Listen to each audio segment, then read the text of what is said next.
cheap supermarket spam pasta for 93p a portion.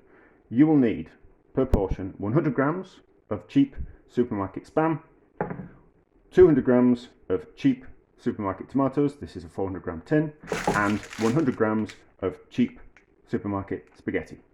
Like this, and then fry it in lard so it looks like this, and then fry the pasta in the lard that you've cooked the spam in until it looks like this, and then add your tomatoes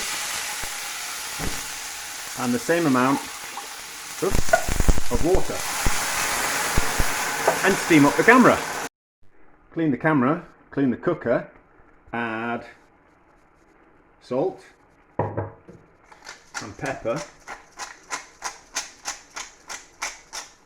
and then hard fry the sauce with the pasta in until it looks like this. Add your cheap supermarket spam back in, toss it around to warm it up, and then enjoy.